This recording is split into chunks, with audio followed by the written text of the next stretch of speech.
I just want to go back to the question of, please tell us about who's actually running this planet. Is it the reptilians? What is it? I forgot. What's going right, on? Okay, here we go. Who's running the planet?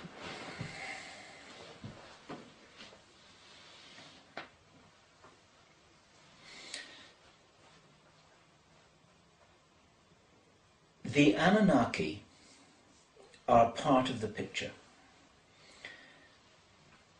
The Anunnaki are an interesting bunch of people, and there's a lot which I don't know about them. And these seem to be a good example of what I was talking about a little earlier in this conversation. That rather than saying, oh my God, these are people we've got to worship, or we've got to fight, or we've got to propitiate to, or we've got to appease, or we've got to negotiate with, actually maybe there are people who came here with a problem. And there is information from different sources, including some of my own information, which feels real, and I've heard this elsewhere, is that they may have lost their planet. And for a race to have lost their planet, because bad things happen out there, it's a violent universe. For any race of beings, any advanced race of beings that lose a planet, that's a tough problem to solve. Because it's like somebody losing their house in an earthquake and then wandering around wondering wherever they can live. They think, oh, that's a nice house and that's a nice house, but everyone's already living in the nice houses. Now this is a very poor analogy. You can't just wander into a beautiful empty house. All the beautiful planets have already occupied. They've already got people or beings who seem to be there. Now it's possible, and I present this as a hypothesis. It may be that they're working through their own karmic history as a race. Just supposing a planet was destroyed, then the race had nowhere to go. But because they hadn't been very nice to people before that, nobody wants to take them on board as refugees. Then they've got a problem. One of the things that Clay and Sean Pickering said, now they don't know anything about the Anunnaki, this is highly compartmentalized. I think that at least some of the Anunnaki, or the people who are called the Anunnaki, are reptilians. And remember that the word Anunnaki, as translated by Sitchin, simply means those who came from heaven to earth. It's like a generic term for extraterrestrials, really, visitors. They don't call themselves the Anunnaki. I don't know what they call themselves. It's possible that these are refugees looking for a place to squat, a place to take over, people to negotiate with, a role to play, a place to be. I don't know.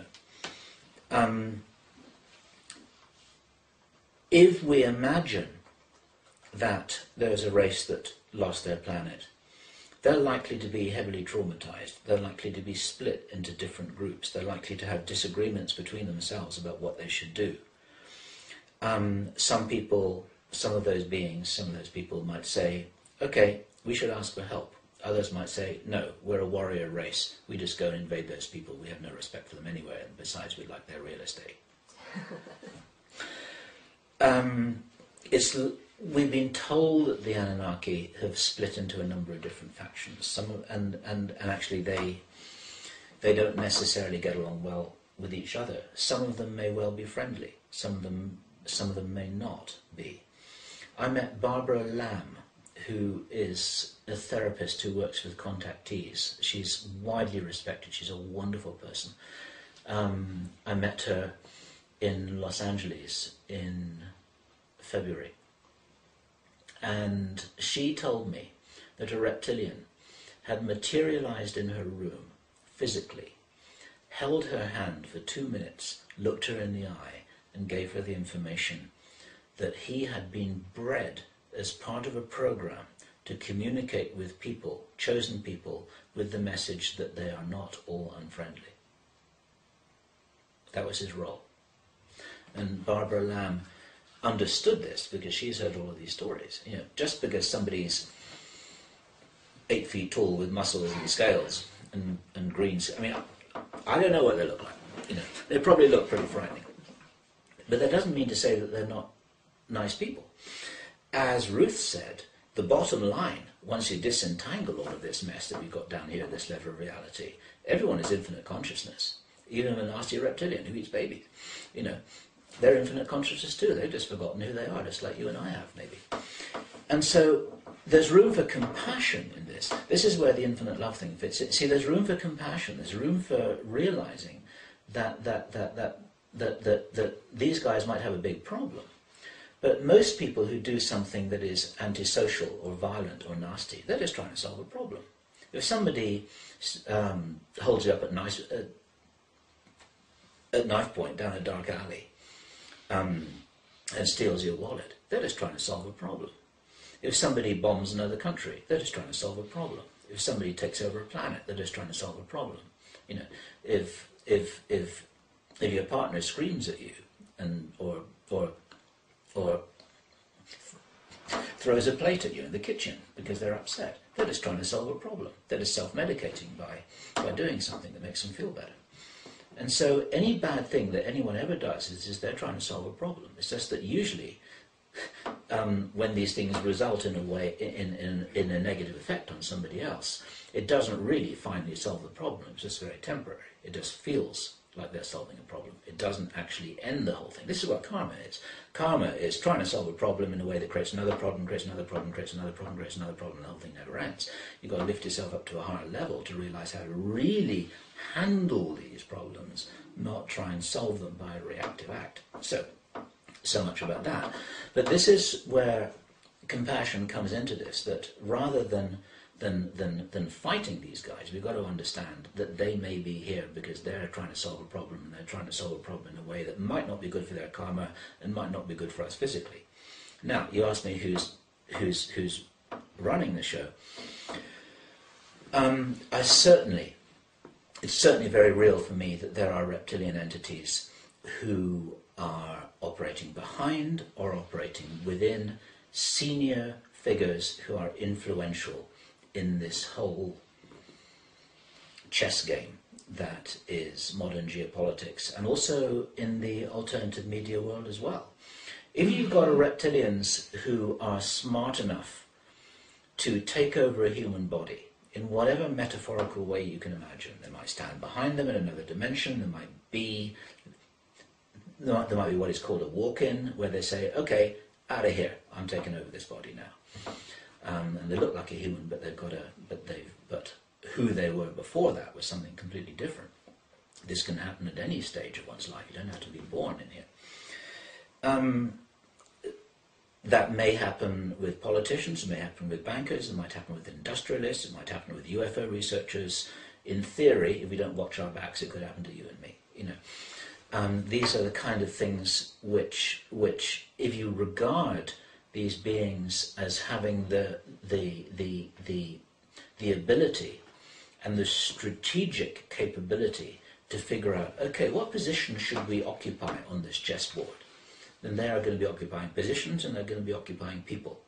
It's absolutely logical that if they could do that, they would do that. You know, and not only are the bad guys occupying positions and occupying people, the good guys are occupying positions and occupying people. Who do you think we are?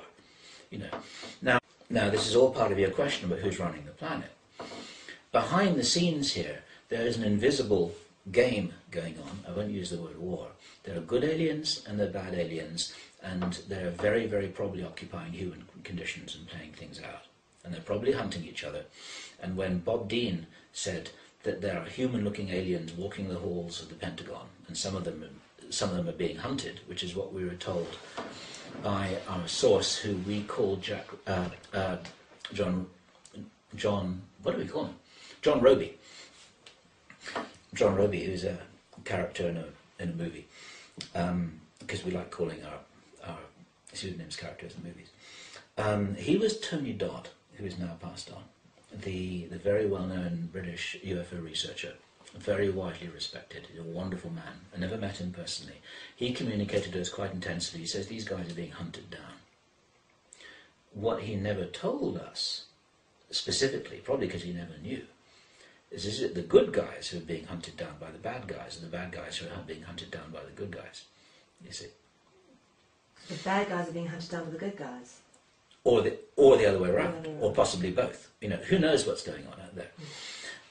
It's just the idea that when Tony Dodd reported on our scientist John Roby was, and confirmed by Bob Dean, saying that there is one race, this is pretty much what Bob Dean said from memory.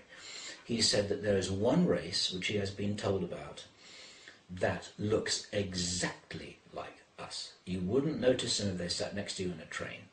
You know, you'd never notice them if you met them at a party. You'd never notice them if you were working for them or with them, or had them working for you, or if they applied for a job in military intelligence.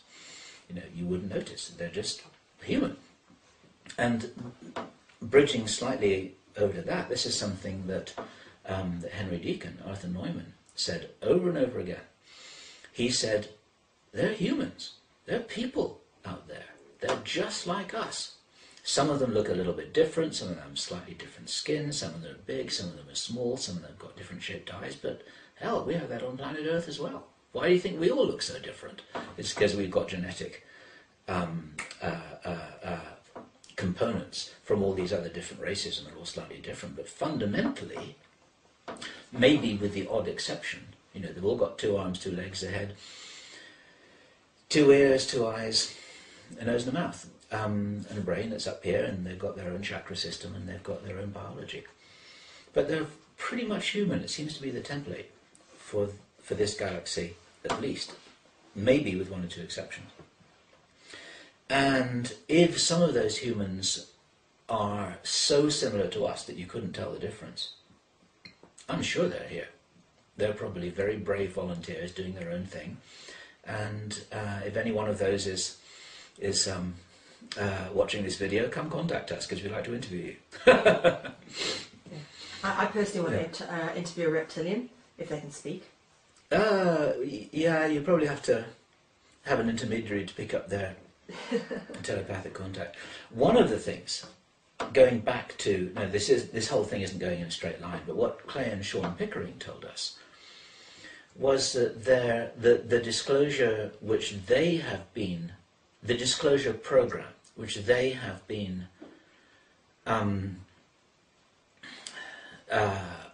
told about by their US Navy source in great detail concerns 2 extraterrestrial races. They didn't know about any of the others. They said, nobody knows what the Greys are doing. They're doing their own thing. Henry Deacon told us that. They said, we don't know what those guys are doing. They're doing their own thing. Quite interesting.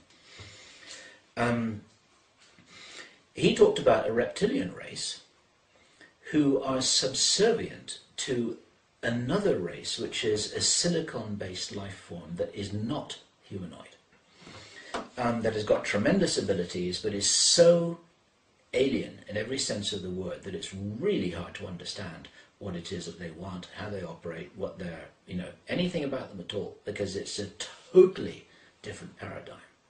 They're just crystals. They're crystals, basically.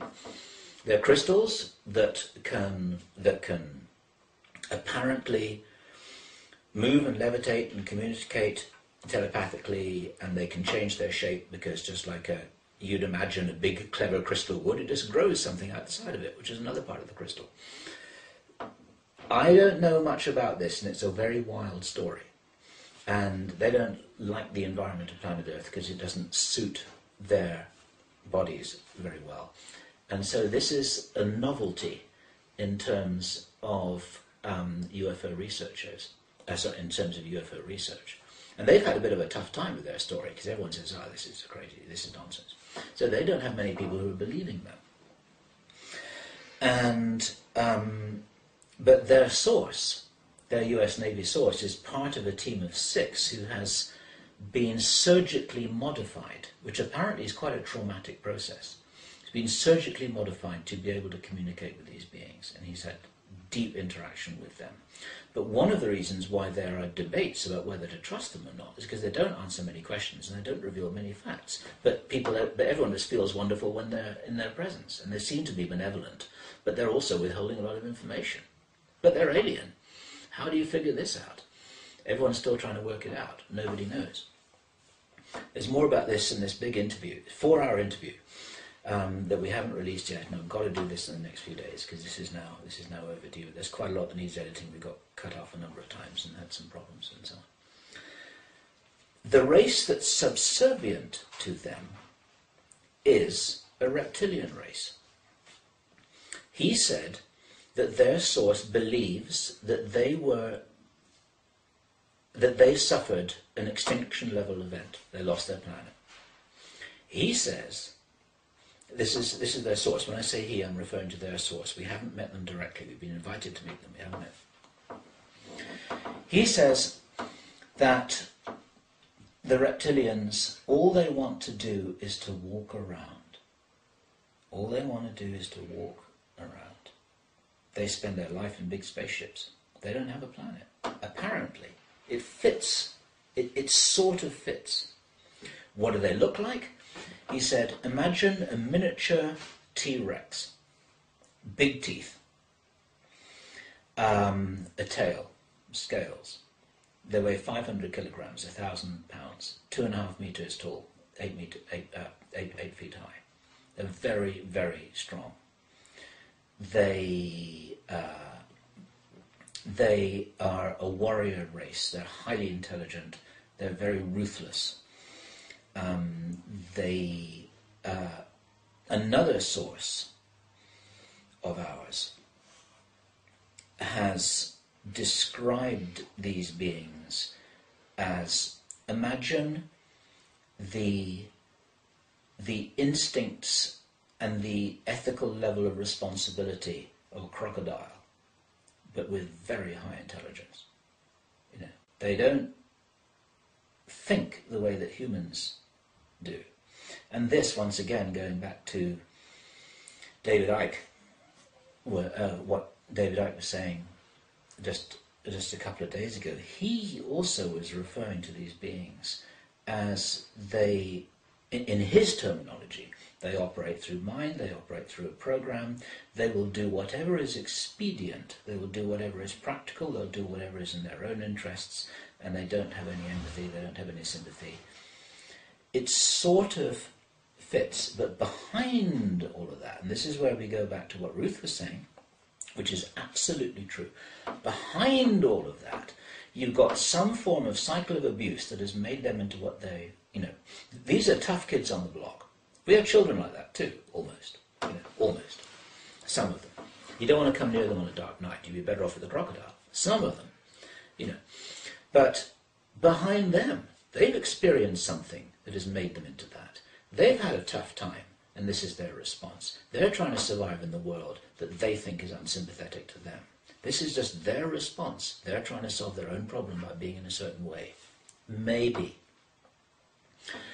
These reptilian characters, he says that that the difference between them and a T-Rex is that if you remember what a T-Rex looks like, they've got these little vestigial sort of. These guys have got longer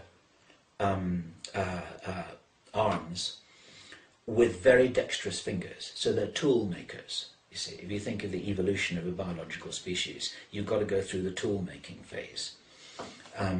This is why dolphins haven't evolved high technology, because they can't make tools. They've got no fingers, they've got no hands. All they can do is make noises and play complicated games and swim around in the sea. They'll never be an industrial race or an electronic race, because you've got to go through that phase by making things.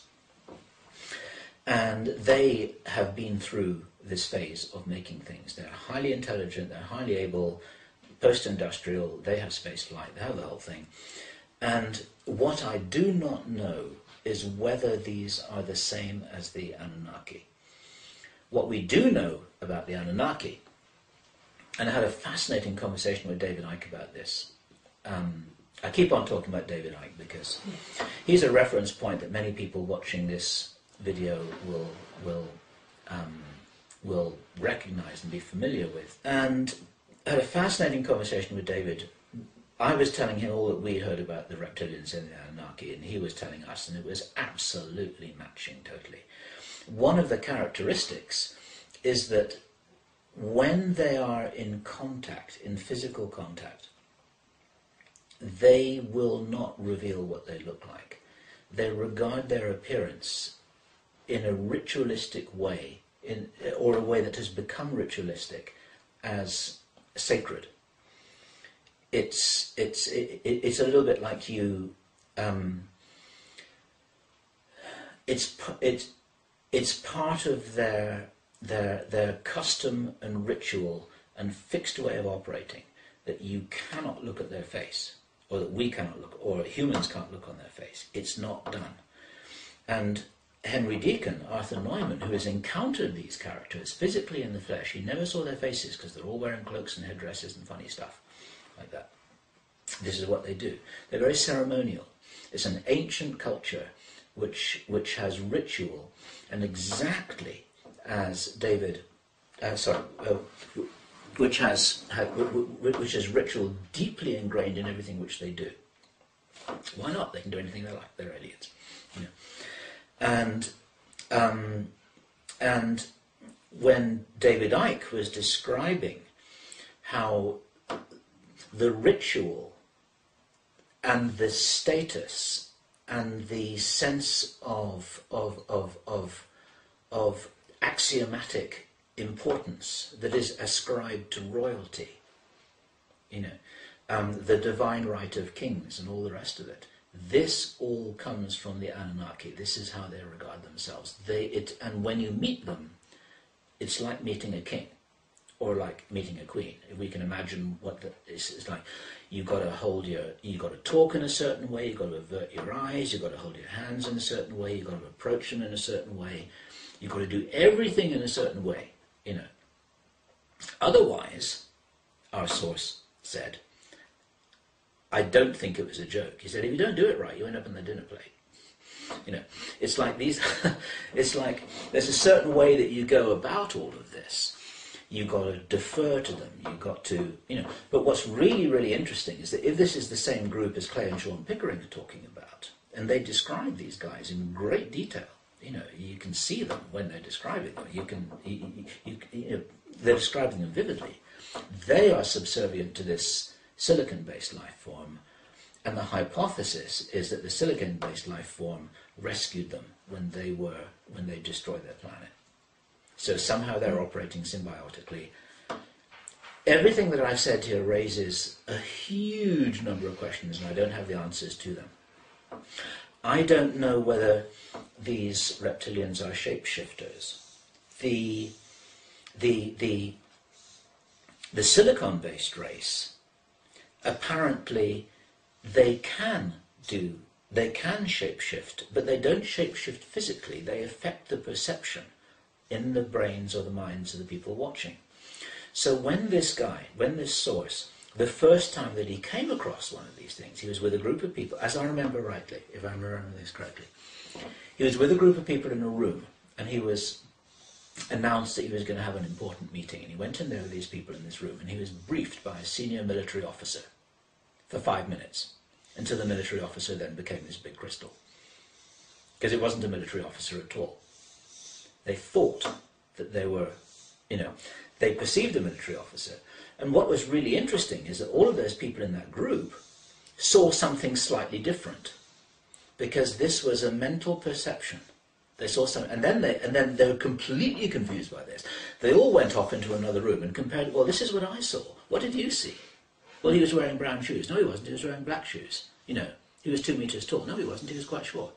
You know, but they saw a person, and the rest of it was something to do with what they were sort of expecting. It was an individual response to something that they had been, that they were being evoked to see, or evoked to sense and hear.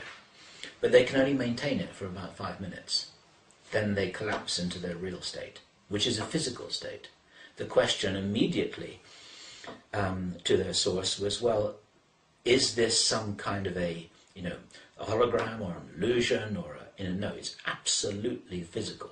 They're a rock. They're a rock in a suit. You know, it's a really weird thing. He said, they're a rock. You know, you couldn't... It's a big crystal thing. It's straight out of some bad science fiction movie. It's not what you expect, you know. But they have the capacity to influence how they're perceived for short periods of time. Fascinating stuff. Absolutely fascinating.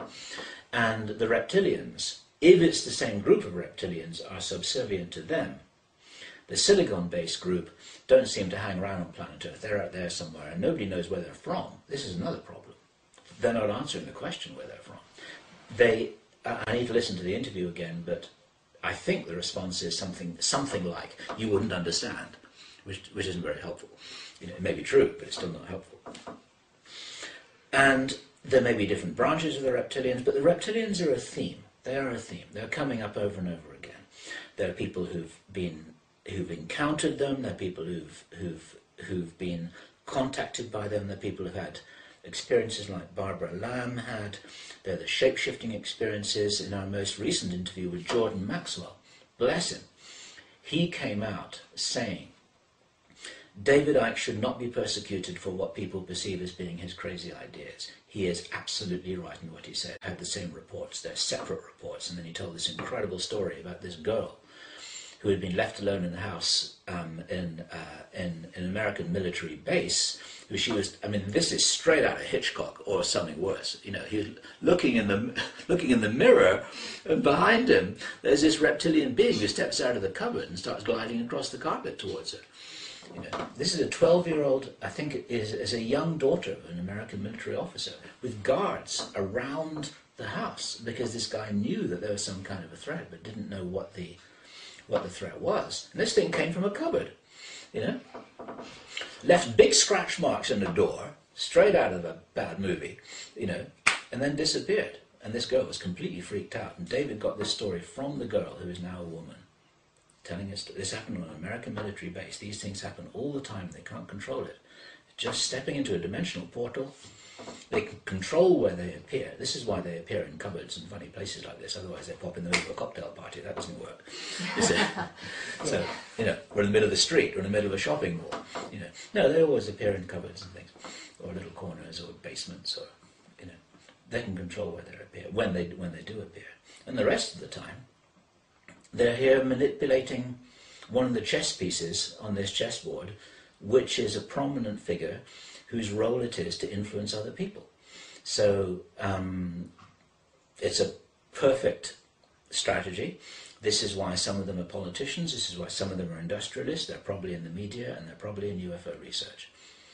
You know, if I was a reptilian with an agenda like that, that's exactly the pieces that I would occupy.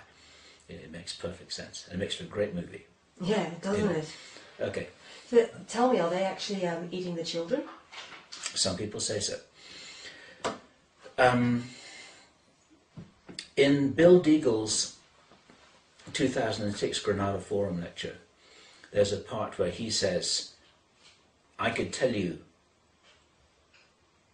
what they do, but I'm not going to because I would fall apart, he says. Bill Deagle's a good man. He couldn't talk about what he knew. He was in the middle of a presentation. Henry Deacon, Arthur Neumann, told us that in his place of work, in his classified place of work, we know where that is, he was, know where that was, he attended a briefing all about this subject.